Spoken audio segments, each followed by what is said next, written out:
नमस्कार. कसे आहात सर्वजण? मी पण मस्त आहे. आज संध्याकाळी बघा ना, किती छान अशी झाडं आहेत ना, आदित्यने आणि त्याच्या मम्मीने लावलेली होती आणि खूप सुंदर अशी ही बाग बघून आहे ना, आम्ही आज चाललो होतो बाजारामध्ये. आप्पा पण चहा पित होते. आमची तयारी झालेली आणि इकडे मुलांचं बघा बाजारात जायचे म्हणून चांगली तयारी झालेली. कार्तिकला आदित्य म्हटला, "इकडे बघ." कार्तिकला वाटलं अगोदर आम्ही काय करतोय, नंतर त्याला कळलं आम्ही व्हिडिओ बनवतोय. नंतर बाहेर बघा येणारी जाणारी छोटी छोटी मुलं जी आहेत ती सायकल चालवत होती आणि वातावरण गावचं बघा किती सुंदर झालंय ना. आणि आम्ही पण आहे ना इथे जाताना आमच्या शेजारची जी झाडं आहेत ना ती बघत बघतच चाललेलो. आणि बाजारात बघा आमच्या गावचा बाजारचा आहे ना तो बऱ्यापैकी खूप मोठा असा भरतो. त्यामुळे दर रविवारी हा बाजार असतो आणि ह्या बाजारात प्रचंड गर्दी असते. सर्व लोक जे आहेत ते गावाकडील वस्तू किंवा गावाकडील भाज्या आणि खाद्यपदार्थ ठेवतात. त्याच्यामध्ये ना ह्या पावसाळ्यामध्ये गरमागरम भजींचा वास आल्यानंतर तर मनाची घालमेल काही वेगळीच होते. आणि नंतर बघा भरपूर साऱ्या भाज्याच होत्या. त्यातला पावटा म्हणजे माझा आणि ह्यांचा फेवरेट बरं का. मग पावटा न घेता कसं चालेल, तर स्टार्टिंगलाच पावटा घेतला अर्धा किलो. तर आमच्या इथे पावटा आहे ना 30-40 रुपये अर्धा किलो चालला आहे आणि पावशेर जो आहे ते 20 रुपये चालला आहे. तुमच्या इकडे पावट्याचा दर काय आहे नक्की सांगा. आणि ह्या बाबांनी आहे ना मिरच्यांची ढीग लावलेली 10 रुपयाला. तर ताईंनी पण एक मिरच्यांचा ढीग घेतला. आणि गावाकडे अशा वस्तू खूप चांगल्या खायला मिळतात एकदम फ्रेश अशा. तर शेवग्याच्या शेंगा भरपूर ठिकाणी भरपूर वेगवेगळ्या भेटतात. पण देशी शेवग्यांची चव तुम्हाला तर माहीतच आहे, खूपच छान लागते. आता इथे हे जे काका आहेत ते देखील रोज आहेत ना इथे वस्तू ठेवतात आणि एकदम अफोर्डेबल प्राईजमध्ये असतात. 10-20 रुपयामध्ये आणि टिकतात पण खूप चांगल्या. आज आज जे टोमॅटो आहेत ना कुठे 20 रुपये पावशेर तर कुठे 10 रुपयेचा टब असे भेटत होते. पण 20 रुपये पावशेर जे होते ते कठीण टोमॅटो होते, खूप चांगले होते. आणि नंतर पुढे बघा आम्ही असंच बघत बघत गेलो. तर सिमला मिरची होती, आलं होतं, अशा वेगवेगळ्या भाज्या आम्हाला पाहायला मिळाल्या. नंतर 10 रुपयाला परत मिरचीचा ढीग होता. हे जे तुम्ही बघताय ना, हे आषाढी एकादशीला उपवास सोडायला लागतं. ह्याचं नाव काय आहे तुम्हीच मला कमेंट करून सांगा. तर ते फळ खाल्ल्याशिवाय आषाढी एकादशीचा उपवास सुटत नाही असं गावाकडे म्हणतात. तर लिंब आहेत, गवारी आहे. गवारीचा आजचा दर जो आहे तर 20 ते 30 रुपये पावशेर होता. आणि आलं जे आहे ते 10 रुपयाला वाटा भेटत होता. तर बघू शकता देशी शेवगा सगळीकडे पाहायला मिळेल तुम्हाला. त्याचबरोबर भेंडी होती, काकडी होती. आणि आमच्याकडे पावट्याचे 2 प्रकार असतात. एक म्हणजे लगेच उगणारा पावटा आणि दुसरा म्हणजे चुनूला पावटा. जो चुनूला पावटा आहे त्याची चव तुम्हाला शब्दात सांगता येणार नाही, एवढा अप्रतिम लागतो. नंतर मी दुधी भोपळा घेतला बघा. दुधी भोपळा म्हटला कधीतरी तुमच्याबरोबर एक दिवस दालच्याची रेसिपी देखील मी शेअर करेन म्हणून दुधी भोपळा घेतलेला. आणि इथे वेगवेगळ्या भाज्यांमध्ये तुम्हाला शेवगाचे प्रमाण जास्त दिसेल आणि शेवगा खरं तर आपल्या शरीरासाठी चांगला असतोय. आता हा व्हिडिओ जरा आदित्यने शूट केला त्यामुळे कुठे कुठे जरा म्हणजे हे झालं आहे, त्याचं बोटमध्ये येते.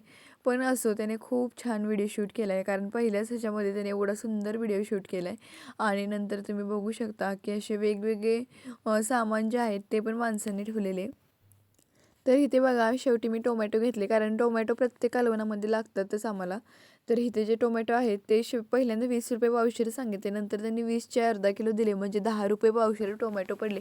पण टोमॅटो खूप फ्रेश होते. जास्त पिकलेले टोमॅटो आहेत ना ह्या दिवसांमध्ये आळे असतात, त्यामुळे असे कडक कठीण असलेले टोमॅटोज घेत जावा. नंतर हे आमच्या बाजारामधले दादा आहेत जे खारी टोस्ट बटर विकतात. तर ते देखील प्रत्येक रविवारी इथे येतात. आणि नंतर बघू शकता लसूण, बीट, बटाटे वगैरे ते पण होते इथे. तर लसूण साधारण 30-40 रुपये पावशेर झालेला होता.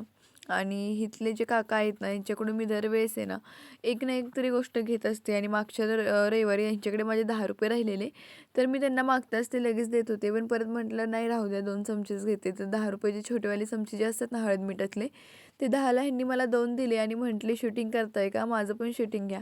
इतके छान आहेत स्वभावाला. नंतर जे मोड आलेल्या मटकी वगैरे होते ना ते घेतल्या. आणि नंतर पाहू शकता संध्याकाळ झाली आम्हाला बाजार करत करत, त्यामुळे अंधार पडलेला. तर ह्या काकांकडे पण देशी वाघा घेवडा जे आहे राजमा म्हणतो ते होते. तर अशा प्रकारे लिंबाचे पण ढीग होते. त्याचबरोबर हे कडधान्यांचे ढीग होते. कडधान्यांचे ढीग तुम्हाला जे आहेत पुढे जे आहेत ते 20-20 रुपयाला भेटत होते आणि 2 जणांसाठी इनफ आहेत. 2 कालवण म्हटले तरी होतं त्याच्यामध्ये. तर आज भेंडीचा दर जो आहे हा साधारण 20 रुपये पावशेर होता. आता हे जे मंचुरियनचं दुकान आहे ना, आमच्या इथलं दादांचंच आहे, भाऊजींचंच आहे. आणि हे बघा, हे दोन्ही भाऊजी आमच्या घरा शेजारचेच आहेत आणि खूप छान मंचुरियन बनवतात. तर ह्यांनी देखील त्यांच्या व्यवसायाला आत्ताच वर्ष दीड वर्षापूर्वी सुरुवात केली आहे. तुम्ही देखील कधी आला तर नक्की ह्यांच्या इथले मंचुरियन खावा. आणि ह्या आजी पण दर रविवारी असतात इथे बाजारामध्ये. त्याचबरोबर हे मसाल्यांचं दुकान आहे, वेगवेगळ्या भाज्यांचं दुकान आहे आणि हे कडधान्यांचं दुकान आहे.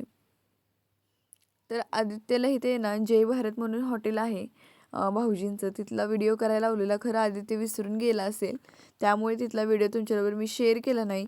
पण कधी जरी तुम्ही आमच्या इथे आला तर आहे ना, जय भारत हॉटेलला व्हिजिट करायला विसरू नका. खूप म्हणजे खूपच इथल्या जे पदार्थ आहेत ते अप्रतिम आहेत आणि खूप चांगल्या पद्धतीने आणि चांगल्या प्रोडक्टने बनवले जाते. त्यामुळे इथे प्रचंड ग्राहकांची गर्दी असते.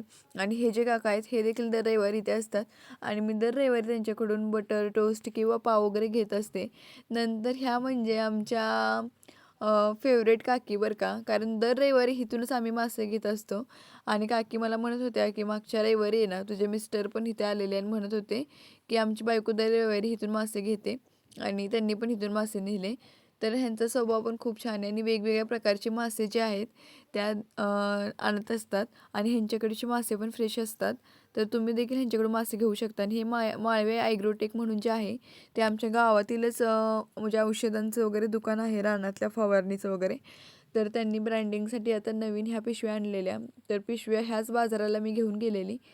तर तिथून देखील जे रानातली औषध वगैरे आहेत चांगल्या क्वालिटीची भेटतात. नंतर घरी आल्यानंतर आदित्यने मी हे कपाट लावून घेतलं आणि खरं तर हे कपाट लावल्यावर खूप छान दिसत होतं आणि जास्त पसारा होत नव्हतं.